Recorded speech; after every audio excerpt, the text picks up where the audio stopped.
X-Men, X-Men, saves the day. X-Men, X-Men, coming your way. That was a real theme song to a real show that happened in the 80s, because I'm old. Hello, Champagne Dreamers. Welcome back to my channel, or if you're new here, welcome. I don't know how you found me, but I hope you'll stick around. Hit that subscribe button and join the family. My name is Janessa, and I am North Dakota's trash queen of Glam, Geek, and Gore. And for today, we're going to combine a little bit of Glam with a little bit of Geek, and we are going to talk about my top 10 favorite X-Men characters and X-Men adjacent. Comic books, there's a lot of moving between titles and things like that, but we're going to talk about my X characters that I like the best, and we're going to talk about what makeup products I think that they remind me of, or that I associate with them. So we're going to talk about some nerd stuff, some glam stuff. For those of you who feel like you don't fit in one or the other, this is for you, because that's how I feel. Sometimes I feel like I'm not allowed to be glamorous and geeky, and today we're going to celebrate both. So if you're ready to do that and hear more about my top 10 favorite X-Men characters, then get comfortable, because we're getting into it right now.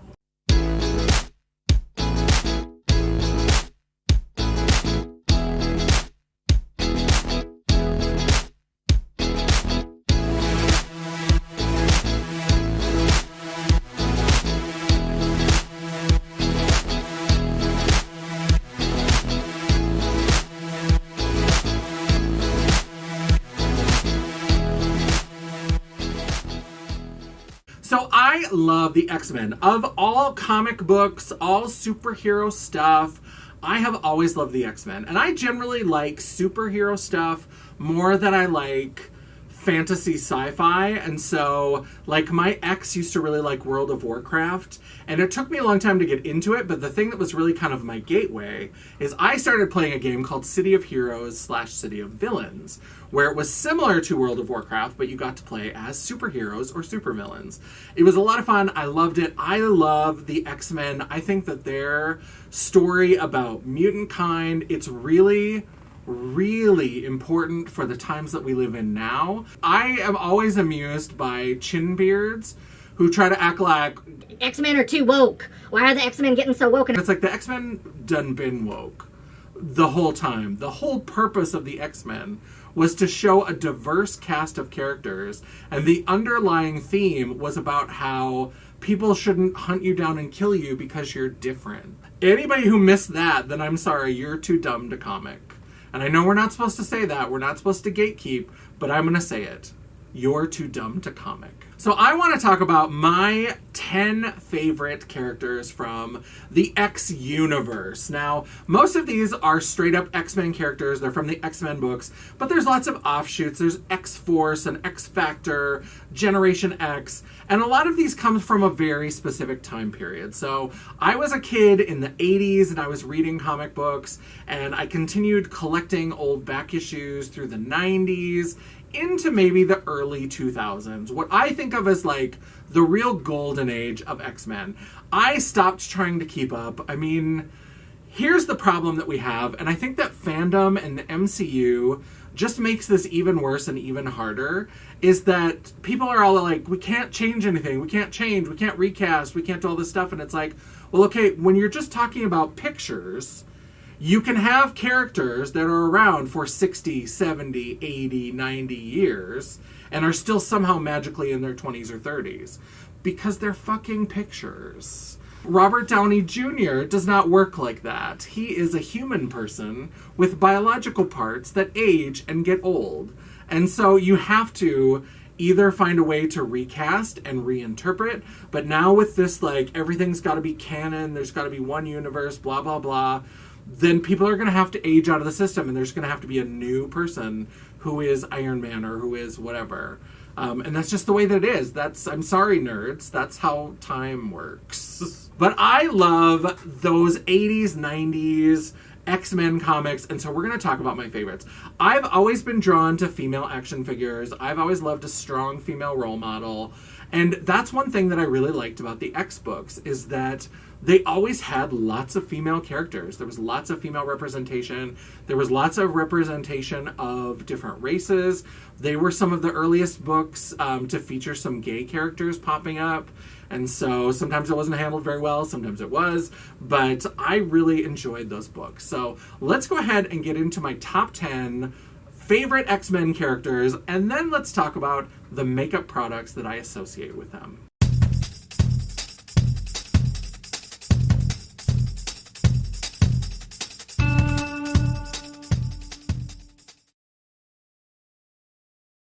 In the number 10 spot is maybe a little bit of a cheat, because I don't know if she's actually a mutant, and she's not really known for the X-Men books, but I first ran across the character in an X-Men book, and that is Tigra. She is much more of an Avengers character, but I love the character of Tigra, and she was in an X-Men book. I think it was the one where Kitty Pryde leaves the X-Men. It's one of the classic reminders where Kitty Pryde is going to leave the X-Men. She's been manipulated by Emma Frost, and she's going to go join the Hellions. And Tigra, for some reason, showed up, I think, in that particular run of comics, and I was really fascinated by her because I loved the X-Men and all of their fun superhero-y kind of outfits, and she didn't really have an outfit. She had a little bikini, but she was naked, and she was this sexy, svelte Catwoman. And there was something about that I thought was just really fun. And so I really loved Tigra. And that's one of the ways that I made the jump over to the Avengers. Because I was like, oh, this character that I thought was really cool, who doesn't pop up anymore, she's over here in these Avengers books. So I really like Tigra. And if I had to think about a product that really I could associate with Tigra, it would have to be the Oma Beauty Say What Foundation. And that's just because, again, she was not in this crazy superhero kind of costume. She was naked. She had a little bikini, for standards and practices or whatever. But she was just kind of this naked, svelte creature. And she was totally herself. And so when I think of that, I think about having a beautiful, just outside visage. And I get that from the Oma Beauty Say What Foundation. I absolutely love this. This would be the product that I have to associate with Tigra. I'm not going to show the product for every single one, but this was sitting right next to me. So I was like, you know what? This is really what I think of with Tigra. I think of being naked and just being the best version of yourself. In the number 9 spot, there had to be a couple guys that showed up on my list. And in the number 9 spot, we have Gambit. I do really like Gambit. I think he's cute. I like that southern drawl. I like his interesting ability to charge things with energy, and then he can throw them and make them explode. I love that. But as a young, closeted queer person, I think that Gambit really kind of stuck out to me because of the relationship with Rogue. Because they had this kind of forbidden relationship where he clearly loved her. Because of her power, if she touched him skin-to-skin contact, she would absorb his life force and it could potentially kill him. There was something in that felt like a little undercover allegory for my budding queer desires. So I love Gambit. I think that he's very sexy. If I had to think about a makeup product that I think I would associate with Gambit, it would be the Nomad Love and Death palette. Now this is based on Verona, and it's based on Romeo and Juliet. And because it's got that Romeo and Juliet tie, that's really what kind of makes me associate it with Gambit, because it's got this brighter love side that's all pinks and reds, and then we've got this darker death side. And that really kind of encapsulates that relationship where they're kind of fighting their passion for each other because it's also disruptive. Now that also could speak to a lot of my early relationships in the 90s. We're not going to go there. But I love this palette as a representation of Gambit as being this sort of very sexy, romantic figure, but also something that was a little bit forbidden. Because I wasn't supposed to do gay stuff. Number 9, again, this is one that she is a mutant, but she's much more associated with the Avengers comics, but she is the daughter of Magneto, the Scarlet Witch. I love the Scarlet Witch. People who only know the character from the Marvel movies, that was before they got back the rights to use the X-Men characters, so they had to make her not a mutant. She was like an experiment, and they played around with it. The real Scarlet Witch uses hex magic and this probability altering because of her mutant gift. And I love her. And she's so interesting in the comic books because she's kind of a villain, and then she kind of gets redeemed, but she's also responsible for some very destructive storylines in the comics. And when I think of her, I think of Avengers Disassembled, where kind of like in the Disney Plus show WandaVision, she's in love with Vision, and of course he's a robot, so they can't have children. And so she just creates children, and everybody is like, did anybody else notice that these children just showed up? That's not right? And then eventually it's revealed that she's going through this kind of psychotic episode, and she created these children, and then they disappear. And so she kicks off this Avengers Disassembled out of grief, again, out of like longing for this life that she imagines. And they used a lot of that to inspire what was in WandaVision. And then, of course, there was The House of M, which is one of my favorite big crossover events, where she said, no more mutants. So that was a big thing where there was all of this stuff where her father had manipulated her, and there was this House of M where they used Scarlet Witch to change the world where mutants were in charge of everything. And it was mutants that were in power, and mutants were abusing humanity, and all this kind of stuff. And when it's revealed at the end that she had been manipulated, she says, no more mutants. And almost all of the mutants across the world are suddenly depowered, and they have to learn how to live. And now they're really being hunted because there's such a minority. And so at some point, then they had a series that was called the 198, and basically there were only 198 mutants left on the planet. And then there was a whole thing with Hope Summers, where she was born and became the first mutant born after M-Day. There's all this kind of stuff. So I love the Scarlet Witch. I think she's had some interesting storylines, and I just thought that had such interesting potential.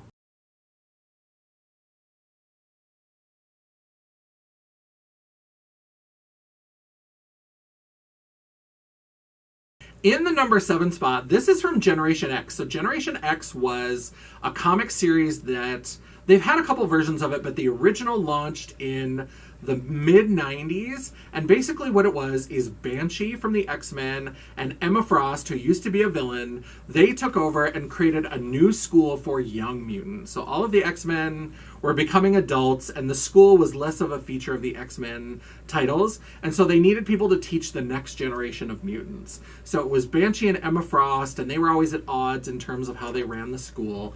And one of the students that was there was this very enigmatic figure called Penance. And Penance, part of it had to do with the art at the time, but she had this very spiky body. She had these long claws. She didn't speak. And she had some sort of relationship to Monet St. Croix.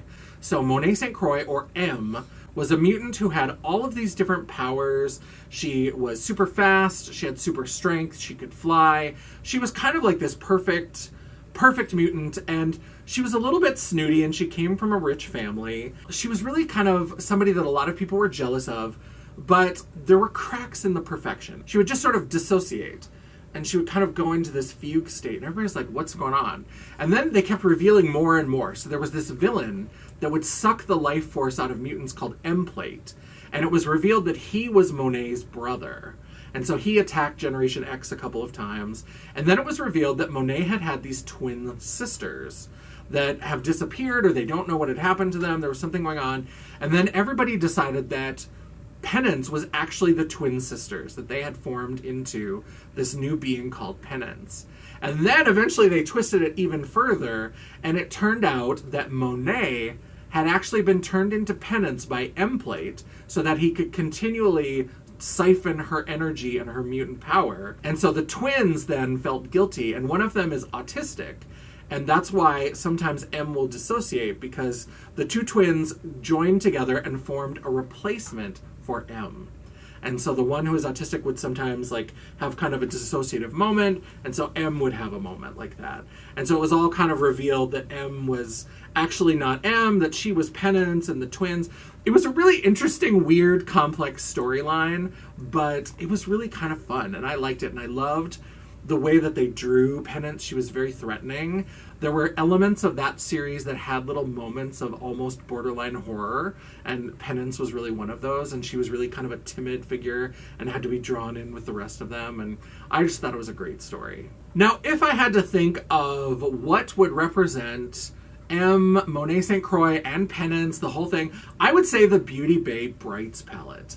And I think that I would pick that because it's such a perfect, just like basic rainbow palette. If you want to have one staple in your collection that can kind of do whatever you want it to do, then I would say the Beauty Bay Brights palette is what you need, because it's got mattes and shimmers, it's got the whole range of rainbow colors, and sometimes I just look at it and I kind of freeze like Em would do sometimes. So it fits perfectly because, like Monet, who is also Penance, it's very utilitarian. It's got all these different powers. It's the rainbow palette that so many other rainbow palettes are jealous of, but it also can be a little bit overwhelming. So for me, Penance is represented by the Beauty Bay Brights palette.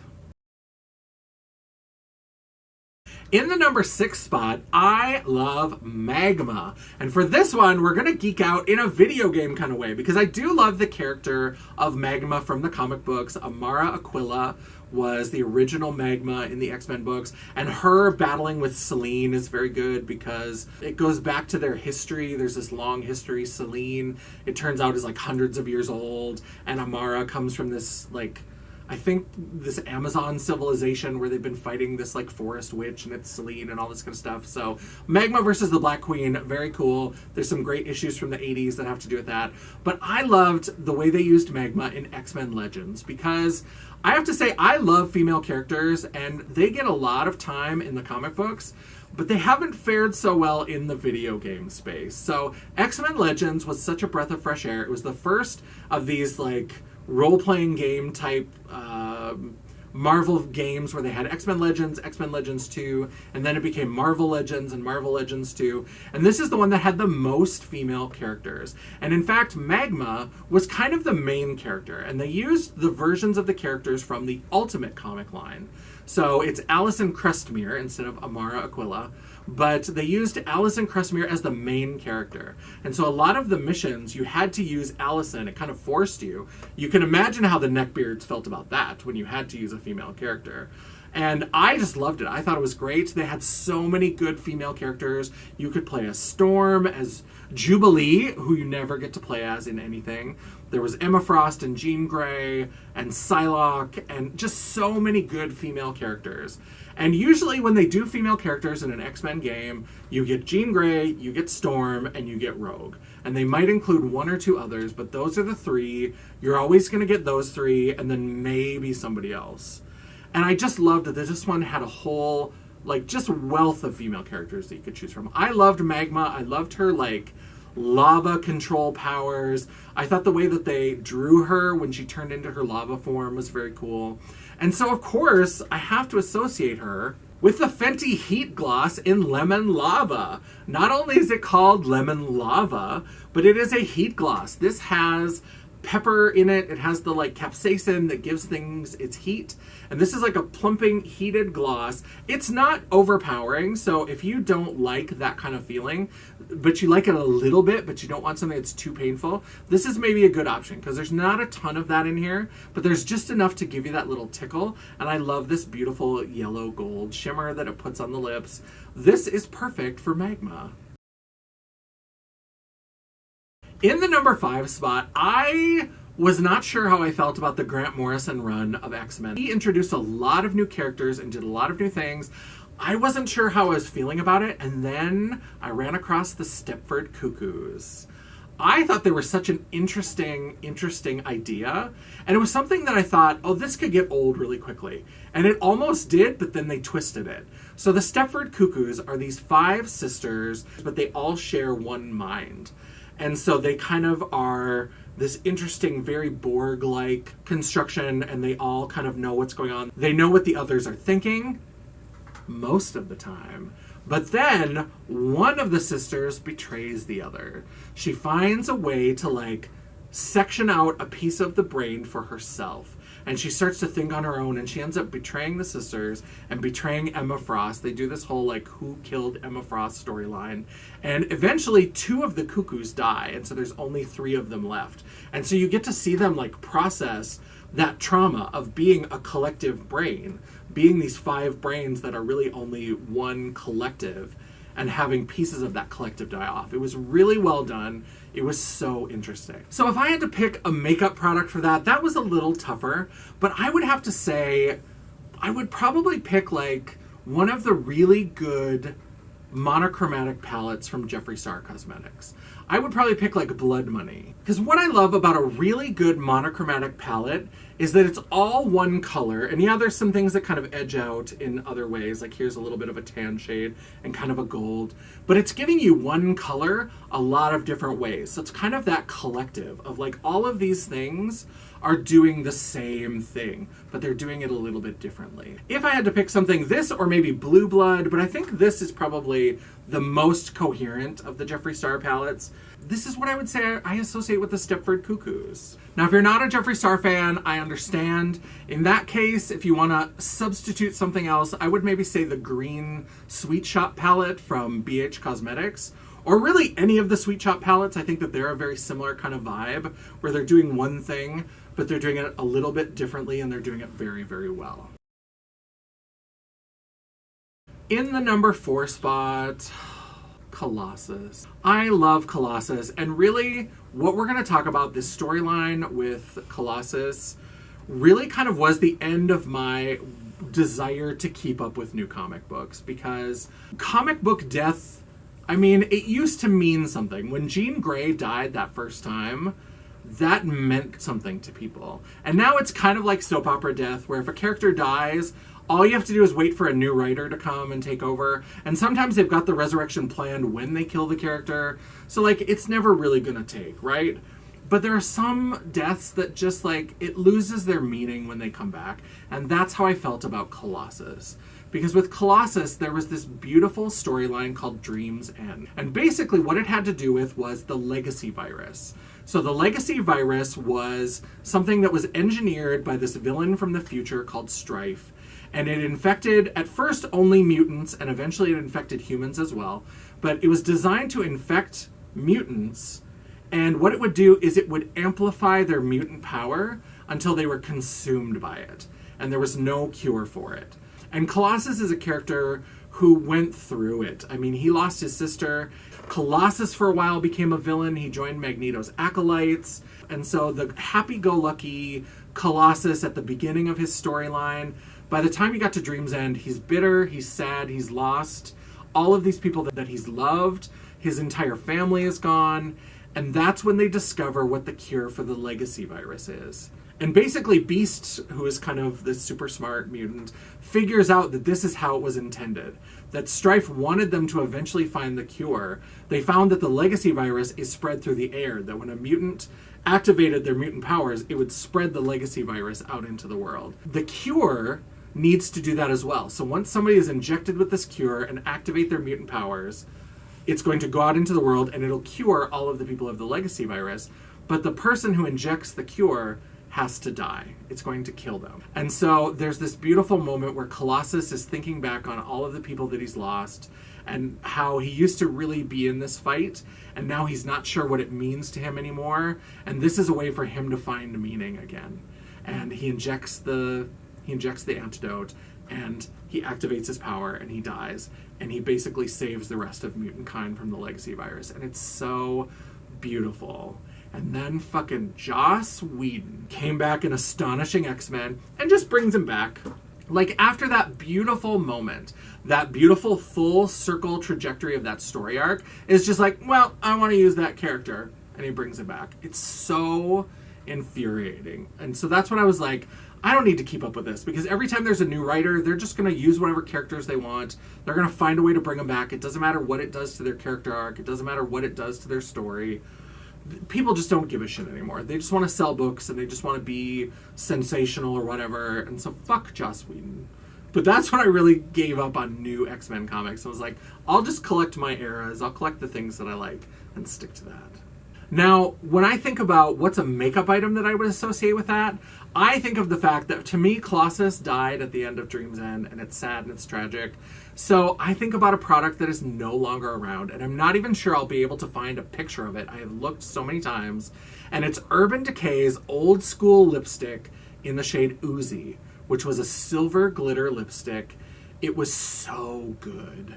It was just like, it went on like it looked like silver glitter all the way around your lips, and it wasn't chunky and gross to wear. Usually glitter lipsticks, they look pretty, and then you put them on and it's just wax with a little bit of glitter sprinkled in. It's gross. This was so beautiful, and the way that it's no longer available, I can no longer get it, it's not in my life, I feel like that goes along with the fitting end to Colossus. It's the end of a dream. Dream's end. In the number 3 spot, we have the White Queen, Emma Frost. I love Emma Frost, and I love that she's a villain who did the whole villain redemption arc. Sort of. She's one of those characters that, like, redeem themselves, but she was always willing to play a little bit more fast and loose with the rules. And she was always getting in trouble for that. And I loved when they brought her on for Generation X, and they were like, she used to be in charge of the Hellions, which was like Magneto's young X-Men version of a team. And so she was in charge of them, and they all died tragically, and that's what kind of set her on the road to redemption. But she was never going to be a true goody-goody like most of the X-Men. So I love that they did this kind of like halfway redeemed arc where they let her still kind of toe the line, and sometimes she would fall back into that darker territory. I really loved it. And I loved the way that they handled her secondary mutation. That she developed the secondary mutation when there was some character, Cassandra Nova, who's like the psychic twin of Charles Xavier, killed off like millions of mutants on Genosha. And what I loved about that is that Emma Frost survived, and she did it by activating her secondary mutation, which was that she could turn into this unbreakable diamond form. And so she had been a telepath, and now she had this secondary mutation that when it was active, she couldn't use her psychic powers, but she gained all of this strength and durability and invulnerability. And so I really liked that, and I liked the way that she became this sort of like organic diamond. And of course, organic diamonds, you gotta have glitter. I have talked on and on about how much I love lit glitter. This is a little stack that I put together. This is all of my like black and gunmetal and silver glitters. I also have one that's all of my like white and champagne glitters. And so lit glitter to me is Emma Frost. It's that beautiful diamond sparkling. Shine bright like a diamond. I love it. I love to shine like a diamond. I love me some glitter. And so I absolutely had to name lit glitter for Emma Frost in the X-Men. In the number 2 spot, I mean, a bitch lives in North Dakota. Who doesn't want to control the weather? I love Storm. I always loved Storm. She was one of the ones as a kid that I latched onto her right away because they used her a lot. So my number 1 is my favorite X-Men character, but she didn't show up as much in the comics when I was a kid. She didn't get used as much. I had Storm to really kind of be that main character who showed up a lot, had a lot of great meaty storylines, had that beautiful flowing white hair and her flowing costumes, and she flew and she controlled the weather and shot lightning bolts at her enemies, and I loved it. So I absolutely loved Storm. And I think that she was one of those characters that really epitomized that with the X-Men. They were like, we're going to present different people from different backgrounds, different experiences, and this mutant story is going to be an allegory for what's happening in the world. It's going to be about being different, about being queer, about being black and brown in this world that does not like any of those things. And so I really loved the way that they did that. I loved the way that Storm was so compassionate. She was one of those characters that faced so much of that rejection and that harassment, and she just kept that beautiful, kind heart, and she fought so hard for the world, even though the world wouldn't fight for her. So I really loved that. I admired that. I also loved that she was one of those characters that was included in the X-Men arcade game. Do you remember that big 6-person arcade game that was based on Pride of the X-Men? That's, if you remember that song from the beginning of this video, and I bet you haven't forgotten it, it'll be in your nightmares. X-Men, X-Men, coming your way. But it took the 6 main X-Men that were in Pride of the X-Men, and they did this whole arcade, and it was like a 2-cabinet video game, and it had Wolverine and Cyclops and Colossus and Nightcrawler, but then there were 2 female characters. You had Storm and Dazzler. And Dazzler was okay, but she was up on the corner. She was hard to play because she was all the way up here, and you were trying to watch the screen. But Storm was right in the middle, and she had the best mutant power. She had this purple and green tornado that would just wipe everything off the screen. So good. I absolutely loved her. So I decided that for Storm, I think I would associate her with the Mission Triple X palette from Martine Cosmetics. I love this, and I know that this is inspired like by Alien. It definitely has names of characters out of the Alien series, but I love that it's got these stormy grays and it's got this green and purple, and it really reminds me of that green and purple tornado with lightning in it that she would send out in the video game. And so this to me really speaks to the sort of light and dark that's in Storm at all times. Because there were a lot of stories where it was about her having to keep control of her emotions. She had to keep her emotions in check because if she let them loose, she could be really destructive. She's an Omega level mutant. She could really cause some problems. So I love that this is kind of bringing that dark and light together. It's got the green and the purple to reference that video game moment, because I loved playing as her in the video game. She was so good. And I think that this is a great option for Storm. Now for my number 1 favorite X-Men character. Some people know this about me. I've talked about this a few times. I love Dazzler. I fell in love with Dazzler early in that crazy white disco jumpsuit with the disco ball necklace and the mirrored roller skates and that horrendous blue butterfly makeup. I was hooked, and I loved that she could sing. As a kid, I loved to sing, and so this blonde, beautiful superhero who could make these like laser light shows and turn sound into light, I just thought it was fascinating. Now, I was always sad that she always got dumped into these kind of awful stories. So she had her own comic book that lasted for 42 issues, and she's always been a little bit of a joke character, but in that series, she took on like Doctor Doom, the Enchantress. I think she took on the Hulk at one point. So she's always been a powerful character, but she's always been sort of shunted off to these side projects. For a while, they put her in love with Longshot and sent her off to Mojo World, and that was stupid. But I love Dazzler. I love when she got the short haircut and she was wearing the bomber jackets. That was a thing like in the 80s and into the 90s where all of the like female characters were in these skin-tight jumpsuits with like a bomber jacket. So that's very common for Rogue. You see her all the time in that yellow and green with the bomber jacket. And Dazzler had an outfit like that. It was a blue jumpsuit and the bomber jacket. And so I loved her. I loved her when she went pink. She had that crazy pink punky haircut.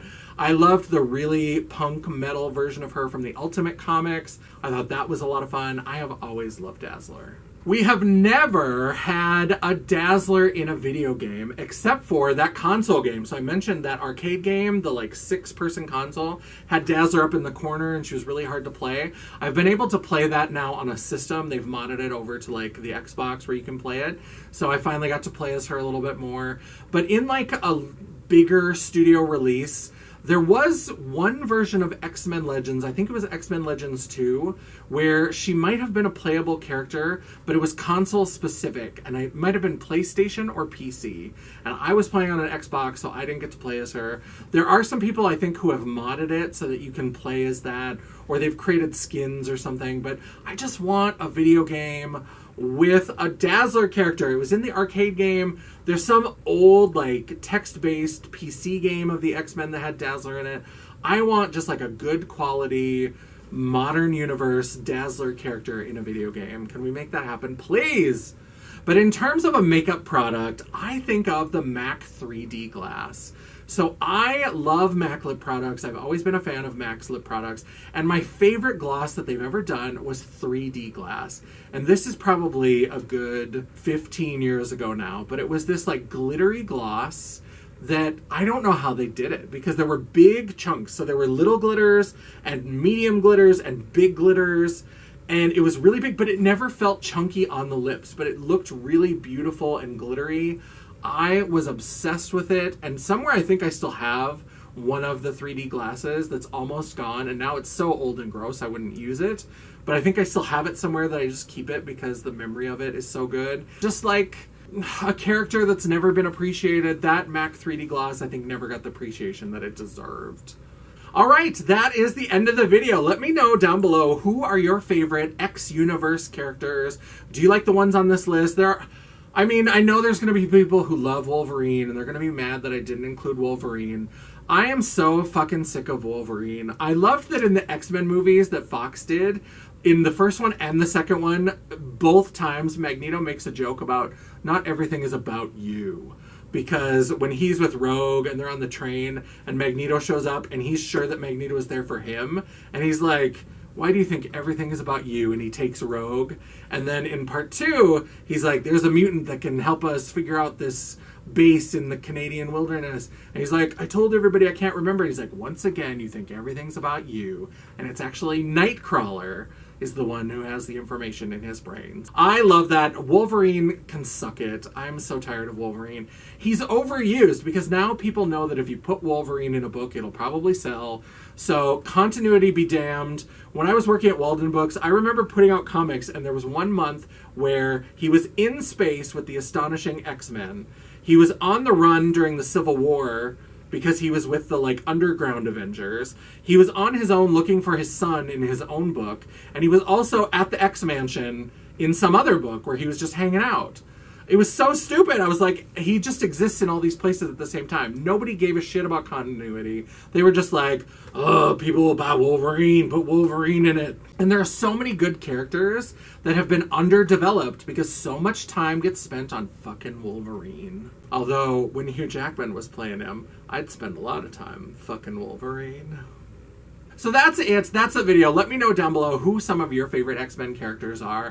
While you're down there, don't forget to give me that thumbs up so you can tell me you appreciated this video. Or if you're like, this list is terrible, why you got all these chick characters on here? Get some of those chin beards out here to give me some of those thumb down.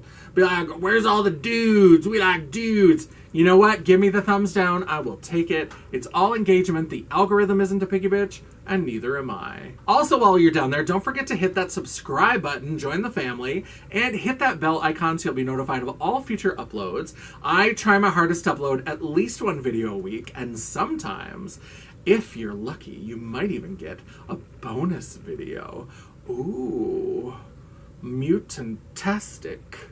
If you'd like to chat, banter, or commiserate between uploads, all of my social media will be linked down in the description box below, including a link to my website, The World of Champagne, at janessajay.com. Thank you so much for watching. I love and appreciate all of you. This video is for all of the mutants and misfits out there who don't feel like they belong. I loved it. I love that I found a community where I can be glamorous and be a geek at the same time, and I wish the same for you. And until I see you again, bye. Boogity boogity boo! Right? Because it's horror related? No, it's X-Men related. X-Men? Oh. Zip zap! It's like, she's for sorcery. In the number 3, and stick around, there were characters like Revanche, which is the French word for revenge, and I probably butchered it, but she was a character who was in Betsy Braddock's original body. She was Psylocke, and then she got put into the body of a ninja assassin, and then her original body came back and was called Revanche, and so it was a whole thing. She got the legacy virus and died. Ooh, mutantastic.